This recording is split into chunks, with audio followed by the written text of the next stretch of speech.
ಮಂಗಳೂರಿನಲ್ಲಿ ನಿನ್ನೆಯಿಂದ ಸುರಿಯುತ್ತಿರುವ ಧಾರಾಕಾರ ಮಳೆಗೆ ತಗ್ಗು ಪ್ರದೇಶಗಳು ಜಲಾವೃತವಾಗಿವೆ.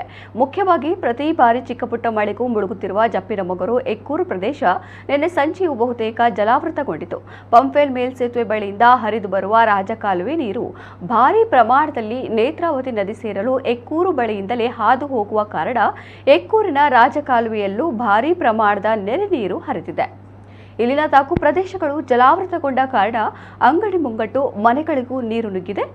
ರಸ್ತೆ ದಾಟಲಾಗದೆ ಜನ ಪರದಾಡುವಂತಾಗಿತ್ತು. ರಸ್ತೆ ಪಕ್ಕದಲ್ಲೇ ತಮ್ಮ ವಾಹನಗಳನ್ನು ಪಾರ್ಕಿಂಗ್ ಮಾಡಿ ನೀರು ಕಡಿಮೆಯಾಗುವ ತನಕ ಕಾದು ಬಳಿಕ ತಡವಾಗಿ ಮನೆ ಸೇರುವಂತಾಯಿತು. ಇಲ್ಲಿ ನೀರು ಹರಿದು ಹೋಗಲು ಇದ್ದ ತೋಡುಗಳು ಕಿರಿದಾಗಿದ್ದು ಸರಿಯಾಗಿ ನೀರು ಹರಿದು ಹೋಗದಿರುವುದೇ ಸಮಸ್ಯೆ ಎಂದು ಕೆಲವರು ತಮ್ಮ ಆಕ್ರೋಶವನ್ನು ವ್ಯಕ್ತಪಡಿಸಿದ್ದಾರೆ.